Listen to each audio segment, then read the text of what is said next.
Hi there. The first phase of our work together involves two distinct exercises, and one of them is a values cards conversation.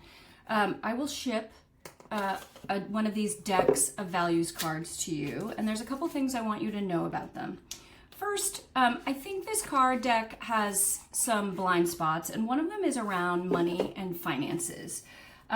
There is the option to add a card. And, there's a couple blank cards in here, and feel free to do that. I have added some for my own uses. I think I added appreciation and discernment. But I've noticed that words like wealth, income, or profit are not in here. So people, there's a word for thrift, there's a word for stability. There are some words for maybe abundance is in here. But I think we're in a country that doesn't talk very honestly about money, and so feel free, to know and that you may need to, if money is one of the motivators for you, and is important in this phase of your life, just notice that may be an absence, and you can correct it.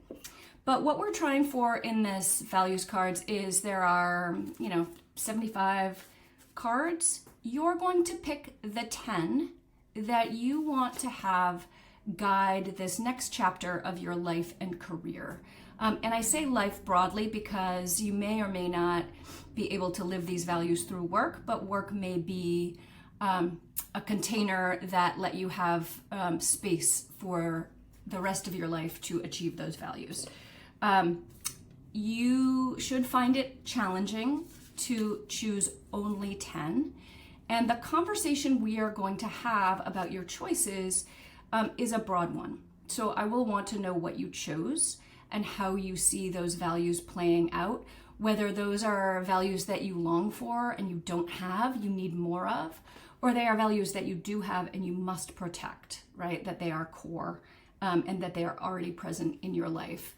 And we're going to talk about what having those values made manifest in your real life actually looks and feels like. Is there a time you have seen those values expressed that embodies those values for you?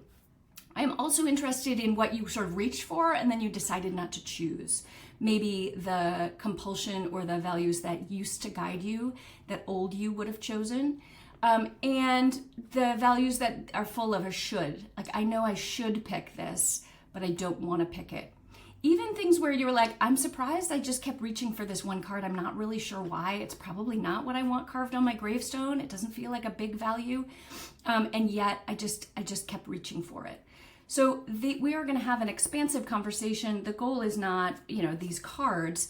It is what is underneath it. What stories have you been telling yourself? How have you seen the good life embodied? And where are you torn? Where there might be there be some binaries or conflicts where if you have to go either this or this, what's going to guide you in making those choices? So that's the values cards exercise. It generally takes probably a conversation that we will talk about your cards. Those conversations typically run between 45 minutes and maybe an hour, hour and a half, sort of depends on how, what comes up as we are discussing your choices.